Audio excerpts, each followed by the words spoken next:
managing conflict is difficult because different people in different situations require a different kind of response. For me, one really good tool that we used to use is we used to ask team members where conflict arose to go away and reflect on their own and maybe write down what their issue was, how they were feeling and how they thought it could be solved.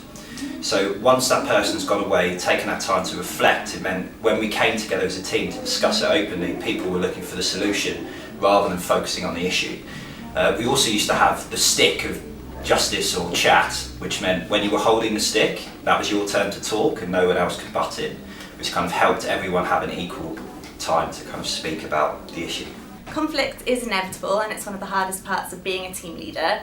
I'd say it's important that as a team leader you remain neutral, you have to listen to both sides, and your role is to act as a mediator rather than a judge. So get the volunteers to talk about the issue and help them to come up with solutions on their own. You might need to step in and offer a few prompts, but really it should be them working towards the solution and you're just there to support them. Try to talk with one by one what happened, when happened, why it's happened. Just try to find out and talk one by one. That's I try to just find out the problem and solve it. Las revisiones grupales nosotros consideramos que era muy importante hacerlo con el equipo cada vez que había tensiones en el ambiente o cada vez que estaban pasando por situaciones difíciles. Remember that you'll be responsible for a very large group of diverse people. There'll be different ranges of opinions and beliefs.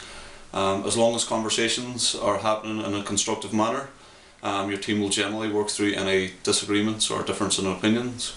If there is conflict that doesn't resolve itself, it's important to take an unbiased standpoint. You should separate the parties and let them air their grievances, and then later get the participants together through a mediation and let them talk through their differences. This can either be done formally or informally, depending on the severity of the disagreement. As team leaders, you will always have the support of in-country staff. They'll be there to support and guide you. So if there are situations that you don't feel comfortable with or that aren't being resolved effectively, you can always go to them to support. But yes, I think the main thing is to remain non-biased and keep confidentiality so that your team have trust in what you're doing. Best ever is compromise. In that there are no winners, there are no losers. Just compromise, come to an understanding. And also please communicate. It's really important. So what me and my partner team leader did was that we held a lot of reflection sessions and feedback sessions within the group and really promoted open communication right from the start of the project, because we found that if you didn't do that then conflicts and tensions could build up quite easily. So what we did was we had a suggestion box, because some people can feel a bit nervous about saying things, their opinions and feelings, so wanted to create like an open space where people could just talk and not feel judged or anything like that.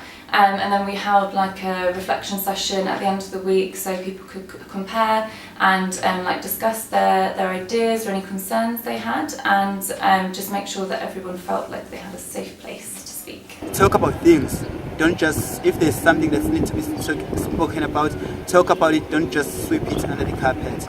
So that by so doing it's gonna make your work much easier, and you're gonna have positive energy within the team. If there's something you see that should be addressed, talk about it in a group setting. And the objective should always be to provide an amicable and a peaceful coexistence after the conflict has arisen.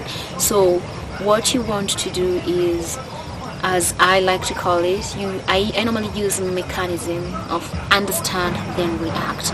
You cannot listen to a conflict and be seen that you're taking sides. So you want to understand where the conflict is coming from, what has ignited the conflict, and from there you will be able to react accordingly or come up with a solution. And what we normally do is we don't immediately involve ourselves in the conflict, but we make sure that we allow the volunteers a chance to solve the conflicts by themselves, and then we step in when we think things have escalated beyond their control. When there's conflict in the team, to have the opportunity for those involved to speak to you one-on-one, but also air out any issues in group discussions as well, so that the whole team can reflect on the problems that are happening. There's a 4-point framework that we've been working on with our team, and this can either be facilitated by yourself as a team leader, or it's really good to use encourage volunteers to use it themselves, but it just really depends on their confidence levels in the support they'll need. The first point that we kind of try to implement is speak to the other person about a specific issue, and go in with the aim of resolving that specific issue, but not everything you've ever felt about that person. The second would be, what are the consequences of the actions of the scenario that's arisen? How has it made that person feel, and is there anything wider to sort out? The third would be remembering that the other person has still got a lot of strengths, you're still colleagues, you're still friends, and how do you still say the things you need to say with love? And the fourth would then be mutually agreeing to move past the scenario to build better relationship. Just learn to respect the opinions, because every people have different opinions. If you're not happy with the opinions, learn to challenge the ideas, but do it in a constructive way. And it's also really important to remember that the dynamics within the team change so often. So often you have working groups, you have host-home pairs, you have different socials and things like that, and the dynamics are changing minute by minute, and it's really important as team leaders to kind of keep an eye on that and sort of know where everyone's at as well. Remain a spy. Remain a spy for the whole time.